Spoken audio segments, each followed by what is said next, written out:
All right. Good morning. Good morning. Welcome, everybody, to the Saturday Morning Mastermind. I'm your host this week. I'm Samantha Studebaker Carl, coming at you from beautiful Indianapolis, Indiana. And I'm here with my good friends Chris and Catherine. And then hopefully Karen's going to jump on too. And maybe we'll have some other people join us as we go along. But you got to hear the siren this morning, right? That's the wake up call. Everybody wake up. Time to get the conversation going. Okay, so today we're going to be talking about the Tao Te Ching Verse 74 as interpreted by Wayne Dyer in his book, Change Your Thoughts, Change Your Life, Living the Wisdom of the Tao. And before we get going, I want to give everybody an opportunity to introduce themselves, and maybe my sirens will be gone by the time you guys finish talking. Good morning, this is Catherine Clement in Boulder, Colorado. And looking forward to this verse and wishing everybody who fathers a happy Father's Day.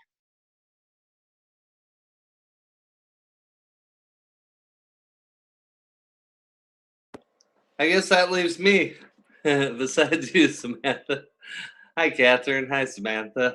Yes, my name is Christopher, a.k.a. Crispy. Hari Krishna Keshavadass. Glad to be here this morning. Thanks. Awesome, guys. I'm so glad to be on here with you guys this morning.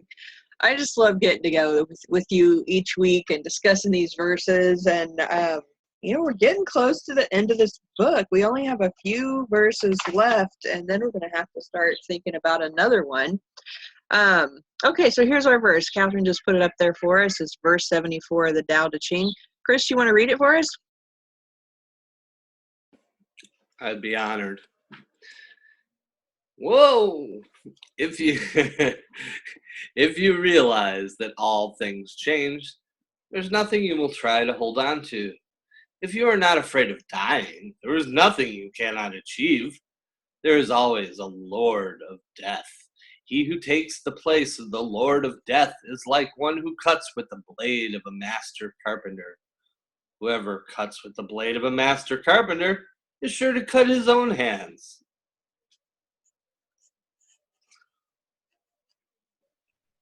Thank you, Chris. When I first read this verse, of course, the thing that stood out for me was if you're not afraid of dying, there's nothing you can't achieve. And so that's why I picked this photo of the girl climbing upside down on the mountain. And I thought that was a pretty good photo for this because it just, it really kind of sets the stage, I guess, for this conversation a little bit, because if we think about it, we literally can achieve just about anything if you're willing to push yourself to the limit of your abilities and push forward through that, which is, I don't know about you guys, but I've never climbed on a mountain, but I've gone to like those climbing wall places, and tried climbing up the side, and then they have the angles where you have to try and climb up, hanging. I don't see how you can do it. I don't know. I guess you just really have to practice or something. Because I couldn't even get up the first part of it angled over like that. But I guess if I practiced every single day, I could get to that point. But yet we see people all the time that are doing these just amazing things, all because they don't see themselves as having limits, right? They just keep going and going and going. And amazing things happen in the world because of those people. Not that things not that amazing things don't come out of the rest of us too, but it just, I don't know. I thought that was interesting. What do you guys think? What was the first thing that popped into your head for this verse?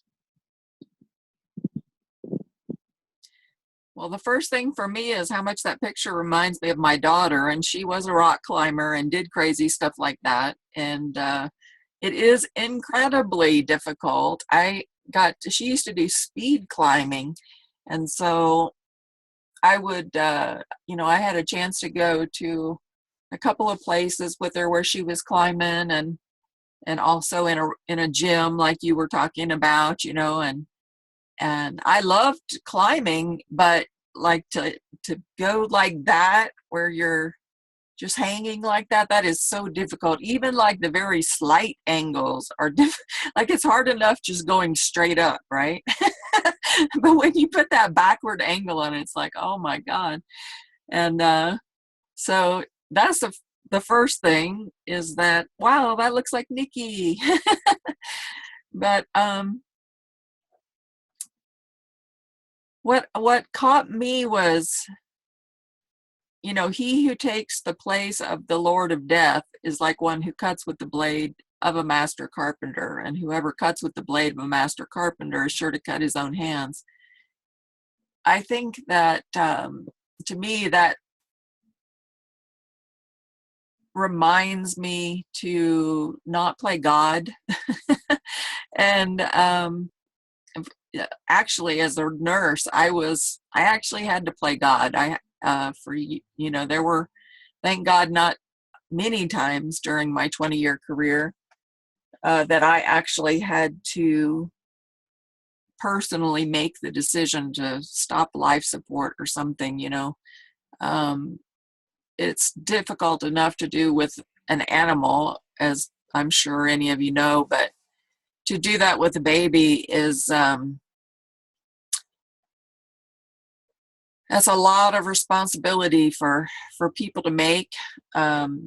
People make those life and death decisions every day, but it is in some aspects playing God, and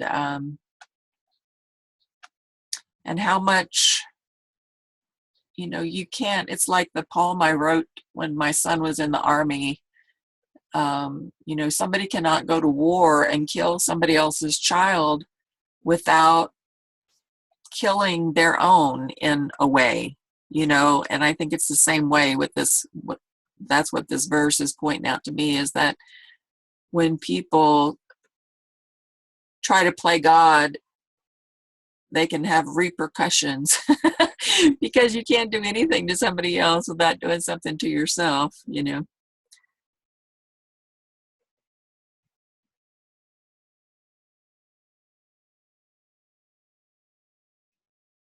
Morning, Marjorie. Thanks for joining us. Yes, thank you. I'm here. A little late, but I'm here. Awesome. We're just sharing our first thoughts on the verse this morning. Okay, great.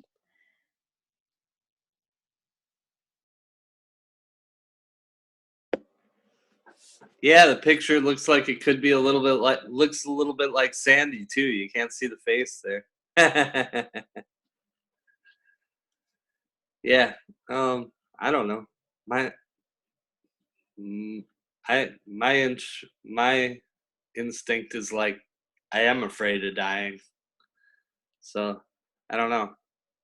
I don't go that far. Like I don't like things that like where there's a direct possibility of like there being like some kind of slip or fall or daredevil things where it's evident that like the possibility of death is like inherent in the activity. I don't care for that so much. I'm afraid of dying.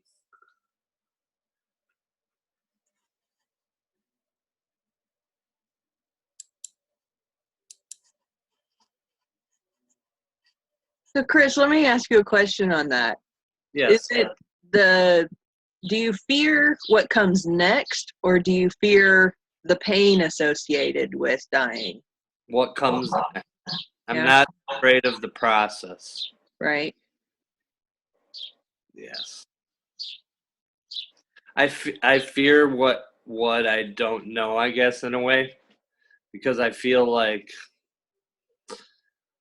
between what we're supposed to know or what we believe and what is like confirmed is not clear to me, and so I'm not satisfied with the answers of what will come after, even though I maybe have faith or maybe don't. Sometimes I try to, but I'm not satisfied with the answers that I have. or the proof.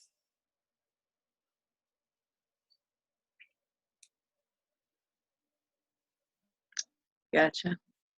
What do you think about this verse, Marjorie? Oops, sorry. Well, I had a little bit of a hard time with it, especially with the, I felt a little slow trying to capture the idea of the blade and the master carpenter. So I think I'm just going to take the obvious thought that a master carpenter doesn't really use a blade, I don't think, unless you mean a saw. So maybe I'm just being too literal, but I'll start at the top because that's always the easiest for me. With the first two were easy for me to totally flow into. I realize all things change because that's part of really physics and quantum physics and just metaphysics, that everything is changing because what I've learned is that everything comes down to the molecular level of cells and atoms and neutrons and such. Though, and obviously I'm just repeating what I've read and which I believe, which I hold dear. And it's that when you look at things at that level of an atom, that within the atom there are those pieces, the neutron and whatever else, protons, they're always moving. They're never still. And so everything is made up of down to that cellular level. So everything is changing. And so there's never going to be something the same. So I understand that part about life, about ourselves, about everything around us. So literally there's nothing you can hold on to. So everything's always going to change. And I realized that from just life, going through my own life. Like I thought I had a great marriage and that didn't turn out the way I thought it would be. That was full of change. And I actually went and spoke to psychics and astrologers and found out this is the man that I wanted to meet in this lifetime and get married. And wow, I did a great job. I accomplished that. And it still didn't last. It wasn't the dream that I thought it would be, as far as, being married, being happy, having children. We had 2 children. So that's just one instance in my life of something that I thought would be, it's almost like a guarantee, when you search for answers with psychics and astrologers, and no, sorry, life happens, life is change. Nothing is guaranteed. Happiness is not guaranteed. And then the next line, if you are not afraid of dying, there is nothing you cannot achieve. Well, if you are at that level of understanding what death really means and not afraid, the idea is that you should just go for broke in life. You can achieve anything. And I truly believe that we do not die. We're eternal souls. And I've read lots of books. So and I have faith too. I've searched for these types of answers and read many psychics who are respected about death. And I totally believe in reincarnation. And I truly believe that our real world is the heaven world, because that's where we came from. And that's where we return home when we die, when we pass over. And literally everything is just energy. So you just went from one form of energy, of physical human body, to another form of energy, which is really your divine being, your soul, your real essence, and you just go home. So I'm not afraid of dying at all. And so you would think that I could achieve everything. So that's what I need to work on, that knowing that there's nothing that I cannot achieve. And that's really what I want to do in this lifetime, to achieve what I came here to do. And then the Lord of Death, he who takes the place of the Lord of Death, I guess the idea of cutting with the blade of a master carpenter just sounds like it doesn't match well. So I'll assume that means that's really clumsy, that if you try to be that Lord of Death, that you're really not in your element. You're working with tools that you're not used to using. A blade is not the typical tool of a master carpenter. So obviously you don't want to you don't want to be something that you're not, which I think means controlling life, or I mean, beyond just bringing death to people. I think it's also someone trying to be,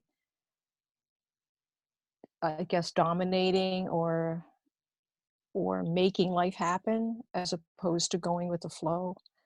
And in that sense, if you're going to be doing that, then you will cut your own hands. You know, maybe you're going to be blocking the gifts of the universe because you're so busy forcing things your own way, which is really kind of a weak human level way, as opposed to being open to life and to the gifts of the universe and the answers that the universe is trying to guide you towards. And I have my older brother just died this Tuesday, just a few days ago. He was only like 5 years older than me, and he had he had heart issues. He had a bypass already and had a heart attack when he was 40, and a stent early on, and just knew that his heart was not good. And we have heart issues in my family. My dad died of a heart attack when he was 57. So the whole thing with that is that, of course, I had my really emotional, upset moments. My whole family was torn apart. But for me, I almost feel a little removed because I know that everything is fine. That he was well loved by his children and my mother, and everything is really good to my mom. So my whole point is, I'm happy for him, because as awful as it is for us here on Earth, I know that he died quickly. I mean, I don't really know, but we think that he died of a heart attack. And my thought is just, at least he's not an invalid or suffering in any way, trying to recuperate. And it's just what was meant to be, that his death happened, and he's not here to struggle on as a human being, trying to recuperate from a heart attack or whatever it was that happened to him. And he lived his life, and it's complete now, and it's just one lifetime out of many, many. So there's a change for everybody here, left behind by him. And yet there's nothing for us, as they say in this verse, there is nothing you will try to hold on to. Or if everybody understood that all things change, and not to be afraid of dying, in the sense of my brother's death, and my whole family would have nothing to try to hold on to, and yet they're all sobbing and like hysterical. I mean, this is like the Asian Chinese thing. My mom is like screaming and ranting, and I'm like, wow, So I don't mean to sound callous or anything, but it's just the way I am, the way I see things. And because I know that spirit is the only thing that's true, and that he's home in the heaven world. So thanks for listening to what I had to say this morning.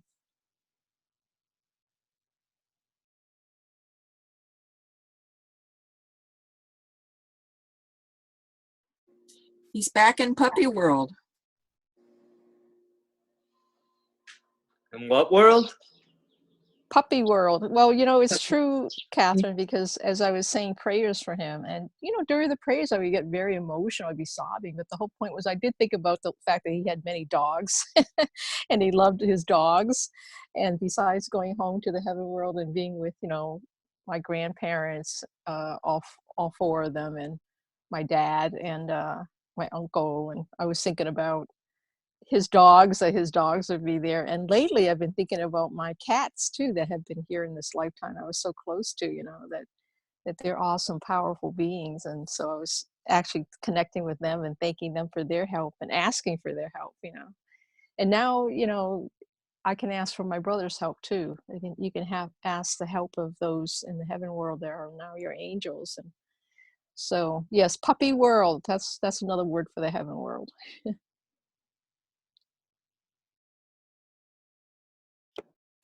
Oh man, you shared so many really good points in your what you were just talking about, Marjorie. I don't even know where to start. Hey, there's Karen. Did she just jump on? Can we hear you, Karen? That's interesting. I thought I thought I must have been off to the bathroom when you said hello to me because Oh, it was a long time ago. But oh, I'm sorry. Yeah, when Catherine put the picture up, I think it makes the part of us disappear on the side there, so I didn't see you jump in. But glad to have you. thank you. Uh, I've got so many things going on in my head. I think I'll first address the puppy world. I know from the invite to the health Zoom on Wednesday night that Marjorie was there, and I was just thinking while I was in the bathroom that it must have been Tuesday. I said goodbye to my little basset hound, and then last night, after a good, I don't know, 24 hours of trying to keep another puppy alive, I finally, my son finally got back from vacation, and I said, "Where are you?" And he said, I'm at Dad's." I said, "I'm trying to keep this puppy from dying. I was hanging on by a thread. Can you come help me?" And finally, he got here, and I thought, "This is a miracle. He's managed to bring life back to this puppy." And then about midnight, I needed to go to the bathroom, and I realized the puppy was gone. And as much as I certainly also believe, we don't really die, and going into non-physical again is an incredible experience. I was Wednesday night. I was just about obliterated. It was everything I could do to just kind of sit in my chair and listen to this meeting. And it's kind of like the picture with the climber. When I was my first year at university, I met this young man that was, he was just such a different kind of an individual for me. First of all, he was from California. Now, being from Wyoming, that's like yin and yang, it's kind of like totally different. And I joined him and his brother on, rock climbing expeditions. And I can still remember stepping off the lip of the mountain on my first rappel, which is, gosh, it's probably one of my favorite experiences in life is to rappel. And I was there kind of going, well, now, I mean, there's just a million thoughts. And I guess not for everybody, but for me, there were so many thoughts about taking that step and thinking, okay, is my diaper snug enough? I call it a diaper, that whole thing that you kind of sit in and lean back in, the ropes, the ropes and the beaners that they put around you. And I just enjoyed, that's why I have the major that I do, which is youth leadership, which is, I always have this great word that I can never think of when I start to say it, but I remember going home and going up in this canyon, which is on the way to Yellowstone Park, and where they have dammed up the water, and there's a lake. The rock is just sheer, and I remember getting my fingers of my left hand on a little, kind of a little tiny little ledge that maybe was, I don't know, I guess possibly half an inch deep. And I had my feet on similar kinds of things, and I was trying to stretch and see if I could get further with my right hand. And all at once, I started to just totally, my whole body was just tremoring.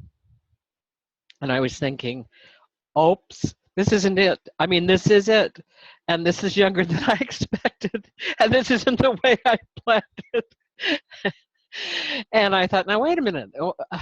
I've got to, people do this all the time. I mean, everybody, this pretty much happens to everybody that gets in this spot, is they get to where their body goes, whoa, do you really mean to do this? And, um, obviously I lived. I managed to get beyond that point, but I know that, once I had my first child, I thought, I wonder when I'm next going to do something like that. I love caving too. I remember being in an underground cave that was kind of kind of like those little guys you hold, the kids hold, that are, they're just kind of a little gel thing. This cave was like that, and I got, it was so narrow, everybody had to put their arms up straight ahead and their legs straight behind, and I thought, I'm stuck. I'm stuck. I'm under the earth, and there's people ahead of me and people behind me, and I'm stuck. I'm not going anywhere. What's going to happen now? And I mean, I just enjoyed things like that so much. And I have my first child, and I think, I want to live. I want to be the one to raise this child. I had talked the night before I went in the hospital with a mother who, her little baby was about, I think, 9 months old, and had pyloric stenosis, and she wasn't able to nurse the baby. And I thought, oh, to not be able to nurse your baby. But she and her family went on to Florida for Thanksgiving, and on the way back they were in an accident and she died. And all I could think was, someone else is going to raise that child, and everybody can go to heaven, but that child is going to be raised by somebody else. And I thought, I want to live. I want to raise my own children. I want to be their mother. And so I can't think when I last repelled. I can't think when I was last stuck in a cave. And I've I can't think of that cool name where you get out of a cave. People are looking down the hole and they see you down there, and the only way out is for you to be hanging under ropes, and you have these things on your legs, and you move them up. You move one up, and then you move the other one up, and you move. That's me, That's me living this life the way I want to live my life. But tremors happen. Body tremors happen. Children happen. Puppies die. All kinds of things occur, and you think,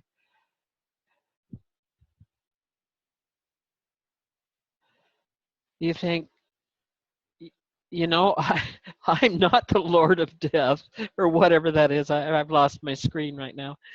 I'm just me schlepping along, hoping, that I can come out the other side after having accomplished what I really want to accomplish. I really don't want to get to the other side and say, damn, I didn't do that. I didn't get that done. And I don't know what the heck I would do with the blade. Thinking about a blade, I'm thinking about one of those samurai swords that's, that's curved. I'm thinking, yeah, I wouldn't even have hands, let alone cuts in my hands. So I don't know if that's been helpful at all, but thanks.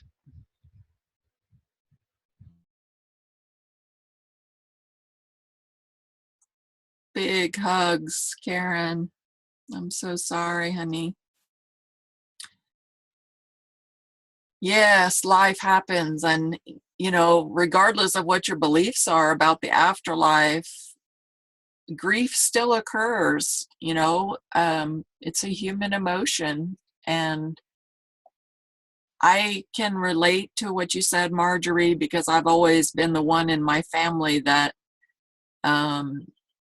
doesn't mourn anybody's death, because I can actually communicate better with them when they're dead than when they're alive, because that's how I am and that's how I've always been. So, you know, while everybody else is, you know, grieving, I'm just having a conversation with them, you know. So, but I do have to say that, you know, my German Shepherd, Hera, who lived with me for about a week short of 15 years, I grieved harder for her than I did anybody else. And I think it's because dogs come back in so quickly, like they reincarnate so quickly.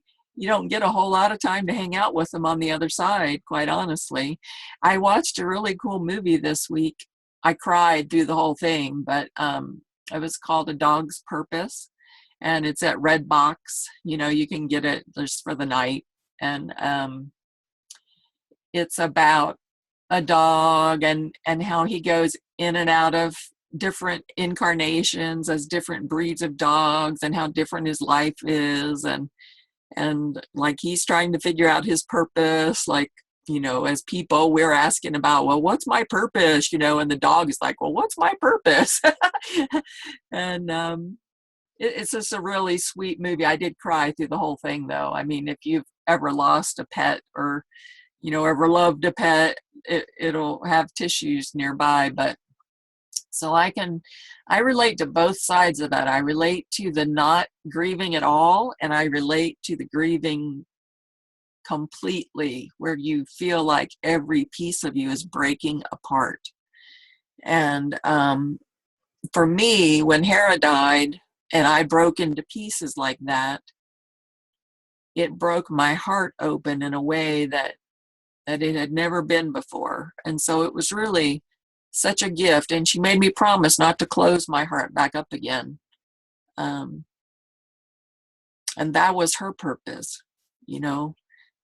But regardless of whether it's your purpose or whether you understand it or what you believe about it, it still hurts like hell. Like, it just hurts like hell. And I think going back to the blade, I think when this verse was written, a blade was possibly the only tool a carpenter had, quite actually. They didn't have like all the saws and lathes and all that kind of stuff like a carpenter would have these days. I imagine a carpenter carved with a sharp implement, whether it would be called a blade, not a pocket knife, because I don't think they had pocket knives back then, but you know, I'm not quite sure what they had, but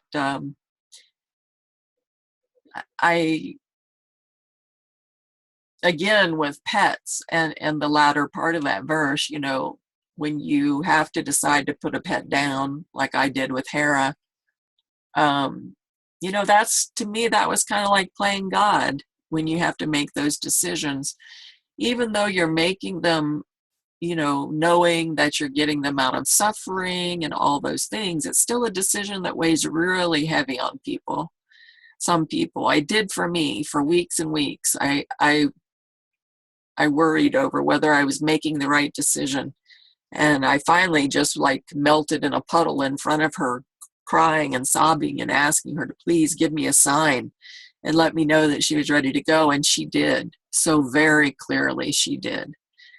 And, but I think, you know, our leaders of our countries, they take that position, that Lord of Death or whatever, when they send our people to war, you know, when we take lives in the name of peace, which I never can quite understand.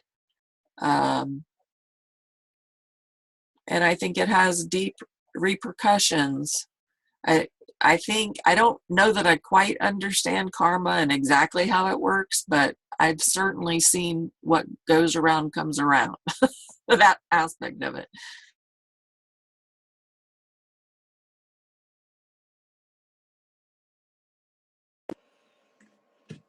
Yeah, there's another verse in the Tao Te Ching. I don't know if it's translated this way in the Wayne Dyer version, but it's one of the verses is a violent man will die a violent death. You know, it's kind of it's kind of you know talks. It's a bit about karma and a bit about how you act and stuff like that. I mean, I think all in all, he's trying to Taoism and stuff. He's coming from a very pretty peaceful point of view, so he's kind of removed from some of these subjects, but he goes into them in depth.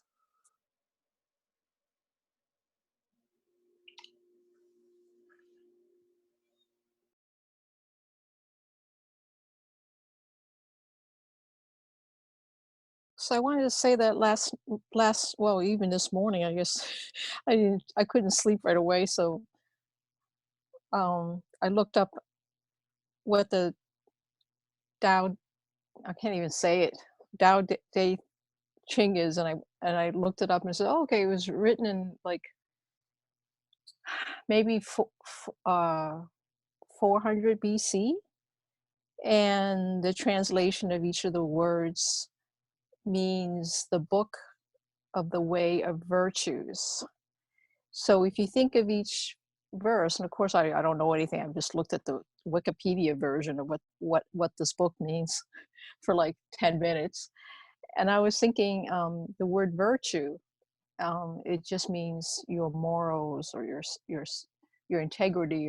So I'm thinking if that is what this is all about, the virtues, then each verse is teaching us something about a virtue. Um, and it does. It gives you a chance to reflect on things that you don't think about every day. Thinking about the higher qualities of the way to live life and to look at life, and all of that is really beautiful. I used to think about my dad that way because um, we lived in a town that was 40 miles outside of Boston, and whenever we had to drive to Boston, especially me alone in the front passenger seat next to my dad, his way of being a dad um,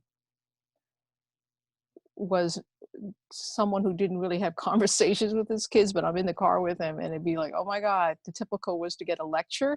What I'm sure he didn't think of it as a lecture, but he would start off trying to share something. And I realized now he was actually very smart because he was actually sharing things that meant a lot to him. So I would listen, and it was kind of a standard thing. We all knew what it was like to be driving with our dad for 40 minutes and listening to him talk. But I realized after he was gone um, that I was very much his daughter, that I had absorbed everything he said in the car, all his virtues, all the way he looked at life, all the high, good ways of looking and living life.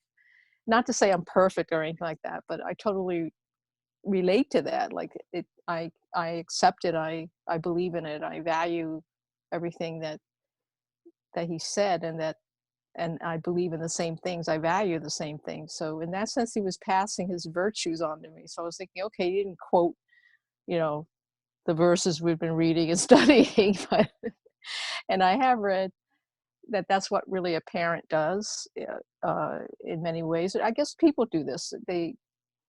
It's like you are a lamp, and those who guide you try to give you some light, and they fill that lamp for you, and hopefully it's good, full of good things. So as a parent to a child, uh, the child will always have that lamp inside him or her, and it's really full of light that they received from a parent or maybe a good person, a teacher, and that's what holds them through life. It's like their core, part of their essence. And so in that sense, there's great value in these verses. And I did want to say that the idea of you know believing in life after death or not,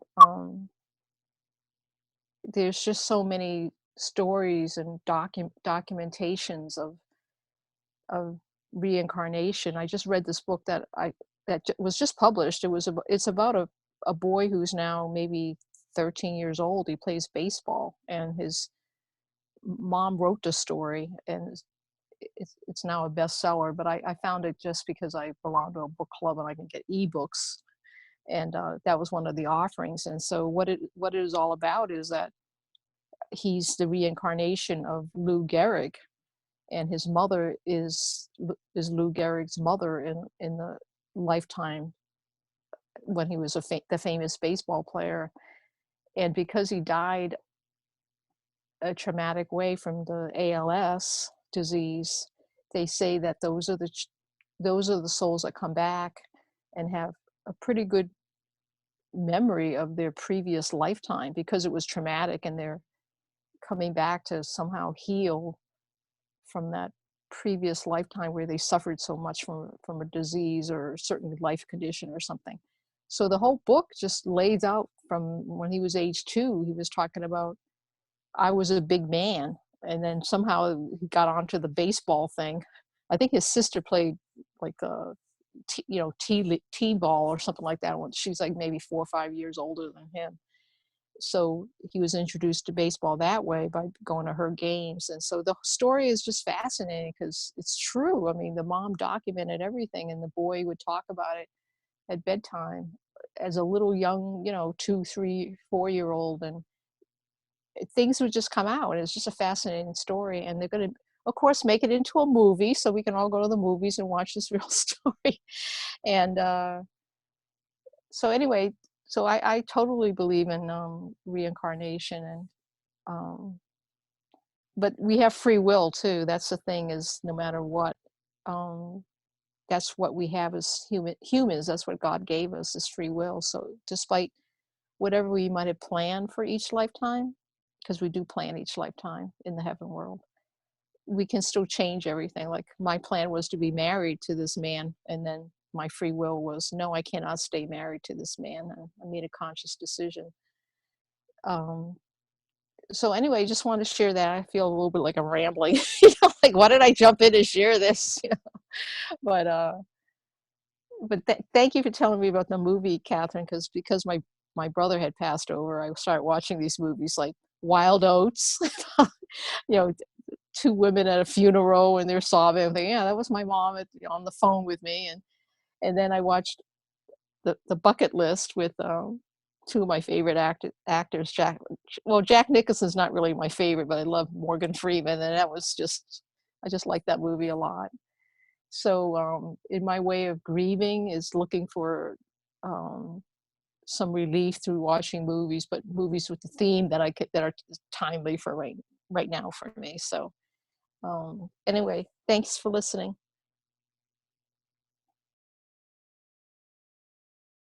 Yeah, sometimes it's actually good to see a light movie, a fun movie in that time. the night after my the night of my dad's memorial, I watched the movie School of Rock. So I recommend that if you haven't seen it, because that's a fun movie. Maybe watch it again. That's a lighthearted movie. You need something lighthearted too. You were mentioning Lou Gehrig and reincarnation, and this one guy said to the Dalai Lama, he said, "Do you astral travel?" And he said, "Yeah." And he said, "Where do you go when you astral travel?" And he said, "Oh, I go to Yankees games." I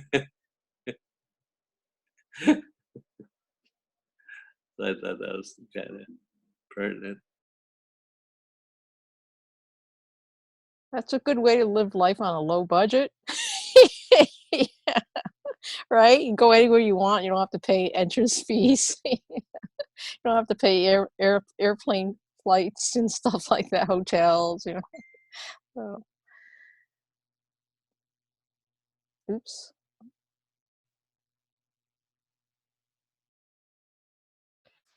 Sometimes I feel like I've shared everything I have within me already, and you're just getting a repeat.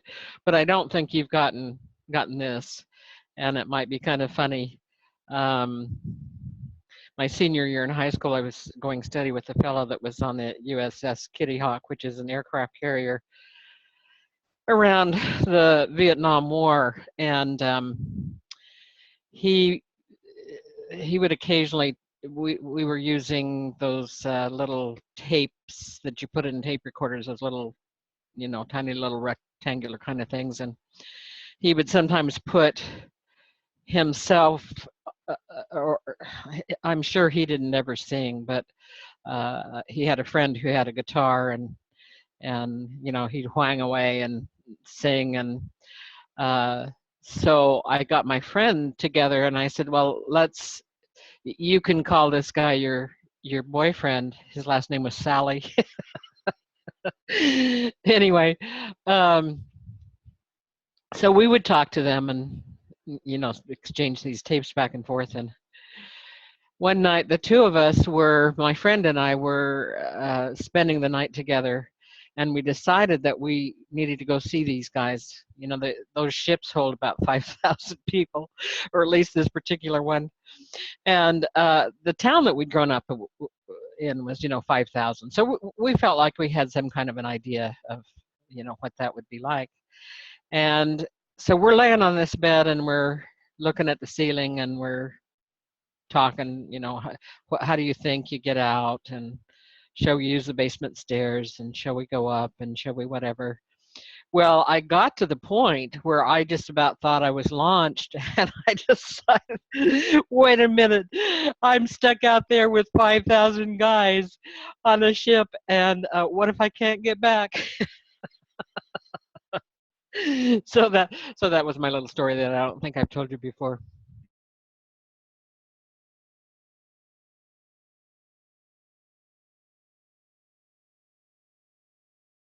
You were a serious risk taker when you were younger, right? I was such a wuss. I'm still such a wuss. Oh. I can imagine not being a wuss, and that's the most fun I ever get.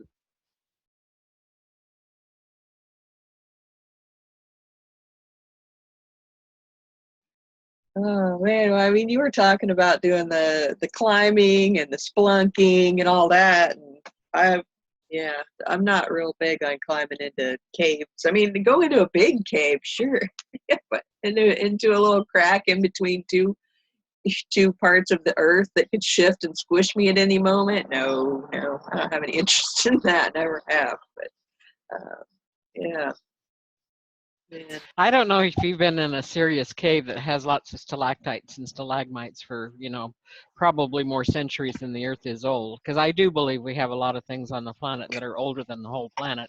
Mm-hmm. But you know, looking down and thinking of being impaled on one of those stalagmites is pretty scary too. But we had some caverns out of town that I remember when I was in grade school. We were able to take a tour through, and oh man, you know, that is so fabulous to be able to, you know, when you have the legs for it, to be able to walk down those steep um, you know, little, whatever they are, I can't think what the term is, but you know, and then you look down on either side and you think, oh, this is amazing, and I can't even see very far. What's beyond all that?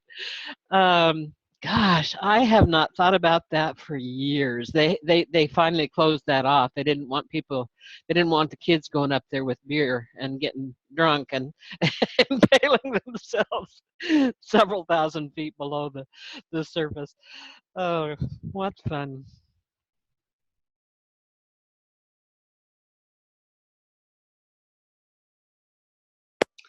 Sounds like fun. Sounds like Karen had a lot of adventures.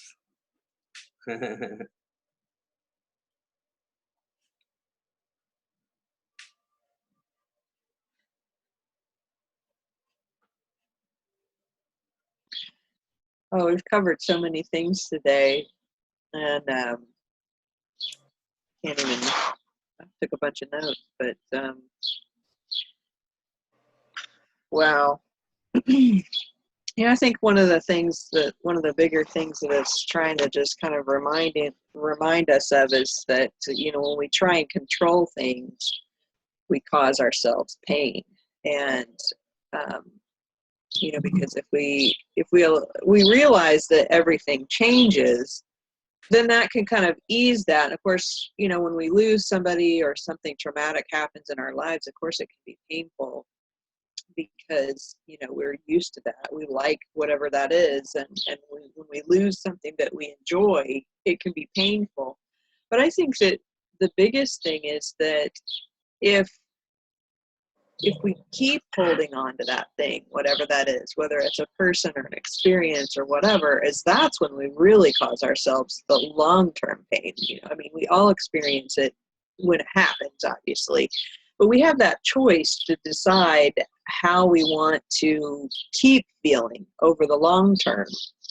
Like, you know, for instance, if we lose a pet and it's painful and we feel that deep, deep wrenching pain inside of ourselves. But if we keep focusing on what used to be or what has been, and tell ourselves how much we miss that thing, and we keep thinking of those things instead of celebrating the thing that was or the person that was, and allowing for them to change and be what they are now, which, you know, whether that's to pass over into the heaven world or to reincarnate into another person, is, you know, I mean, we cause ourselves more pain than we need to. I don't know if you're following kind of what I'm saying, but I think anytime we try and hold on to something, and is when we cause ourselves that pain. It's kind of like when we talk about expectations and shoulda, woulda, couldas, and all of those kind of things. When all we do is think about what should have happened or could have happened, or what we ought to have done, or, you know, then we just cause ourselves that pain. And I think that's kind of what he's talking about in a lot of ways, is trying to force life to be something that it isn't, and that's when we hurt the most. But I don't know. That's kind of my final thoughts for what we've been talking about today. I'm sure we could go on and on. Everybody shared so many wonderful things today. But does anybody have any final thoughts before we wrap up?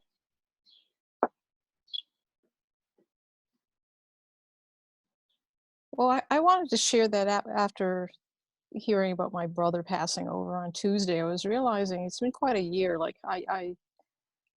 you know, I've been a student of astrology for like since I was in my late 30s, so you know, pretty much 3 decades.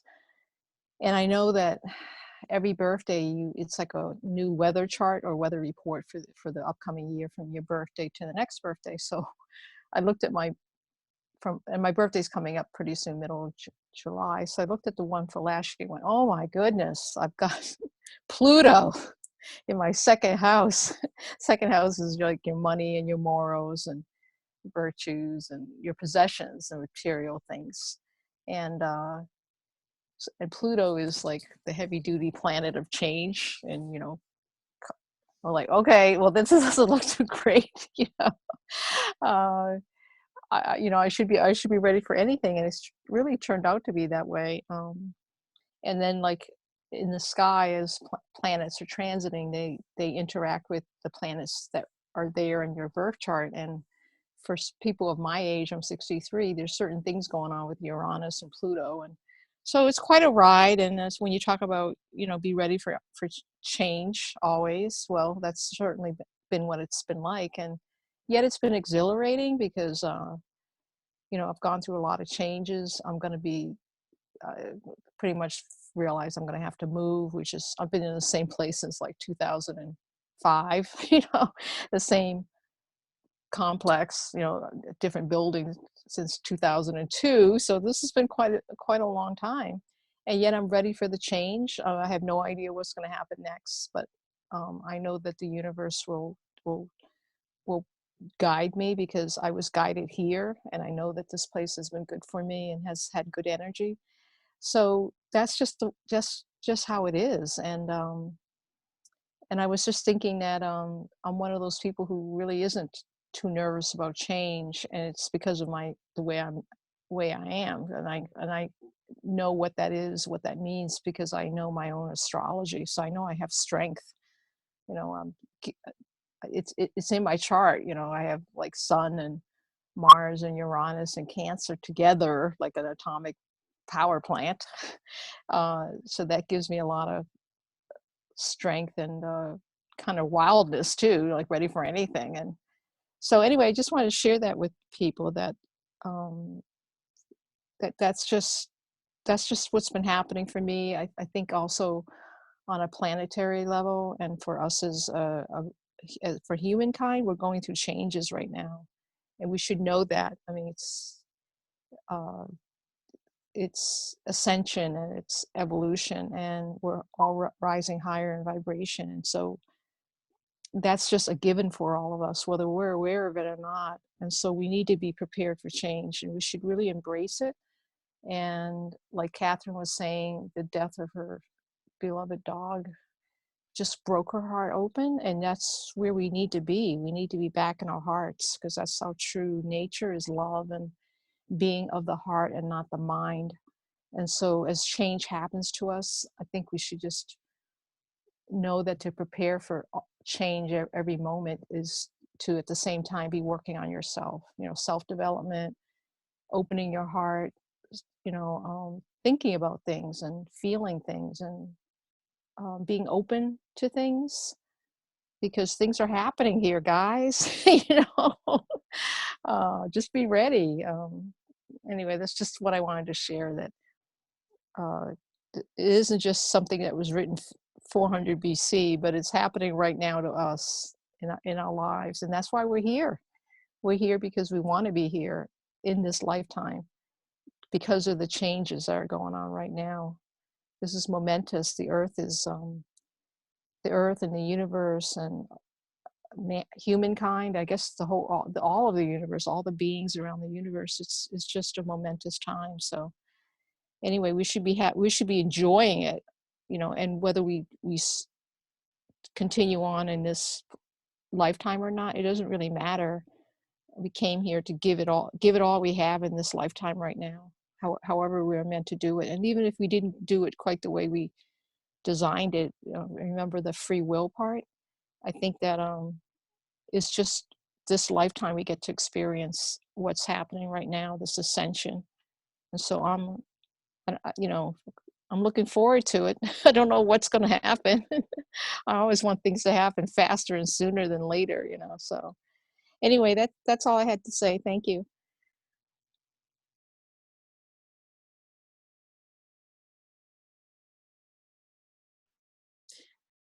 Well, I think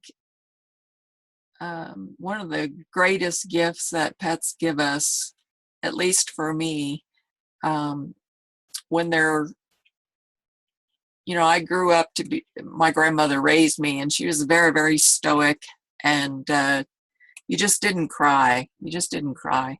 But when you have a pet, like when you can cry with a pet and not like get judged or made fun of or whatever. You know, you can cry and they just are there to magically, you know, kiss up those tears from you and and put a smile on your face again. And they're really magical beings that really teach us how to be in the present.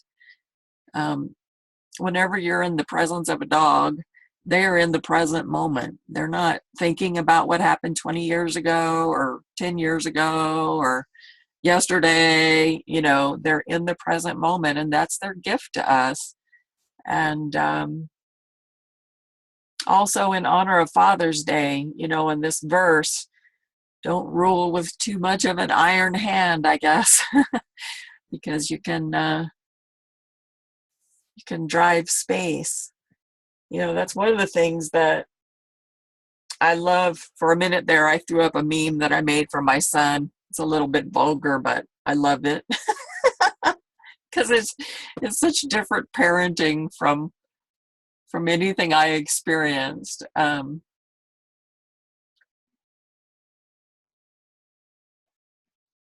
I think we need to engage our children as, like, my son is an archangel. I swear to God, I've seen him go into action and save people's lives. And I think we need to recognize our children as the powerful beings that they are, and not just, our babies who can't handle life without us and all of that sort of thing. That is, as mothers and fathers, sometimes we tend to see them as something less than the gods that they are. And they are almost always our teachers. We think that we're there to guide them, but they are almost always our teachers. And I just wish everybody, again, who fathers, a happy Father's Day. Spend quality time with your kids while you can. Changes are coming. We never know. As a nurse, I learned that a long time ago. Your life can change in an instant. So stay in the present. Stay in your heart. Let people know you love them. Especially if you think you can't talk to them after they're dead, you better for sure. You're going to have regrets, right? So I love you guys. Have an awesome week. Thank you so much for being here.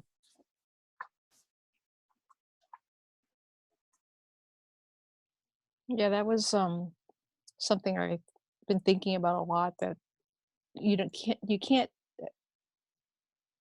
think that you're guaranteed a day the next day. So talk about a change, right? That you may not wake up. I've been thinking about that more recently because I never really thought that way. That you should be grateful for each new day, for basically grateful for life, and I never really thought about that, about being grateful for having another day to live, and here my brother just passed over on Tuesday, and I'm thinking, yes, this is what you mean when you wake up in the day and you open your eyes, you go, thank you, God, for a new day, thank you for life. And I do that now. In my prayers, I thank God literally for a new day and for life and for this lifetime that I have right now on this planet and in this universe and in this dimension. And so, yeah, thank you, Catherine, for bringing that up. And why don't we have a Children's Day? Why don't we honor children with the Children's Day, right? We have a Father's Day, Mother's Day, Grandparents' Day. I haven't heard of a Children's Day. Maybe there is some celebration around the world somebody has created or something. And I have in my many psychic readings with people who can read Akashic records, etc., that the children that so-called children that come into your lifetime are more highly evolved than you. Their spirits are such. So I honored my children in that sense of thinking of them as being more highly evolved. I haven't really felt it yet, honestly. In some ways, I actually had someone tell me a psychic reading. My daughter has a very young soul. She does seem to do that I see that in her. So, but nevertheless, we're all divine beings, and we're all special, and we're all highly evolved. And so, yes, it is kind of interesting. It's Father's Day weekend. Yeah. And they say that they don't see as many people going out to restaurants on Father's Day as they do on Mother's Day. So there's not equality here. Father's Day should be celebrated as much as Mother's Day is. So anyway, thank you again. And thank you for me waking up and being able to join you guys to share this verse. Thank you.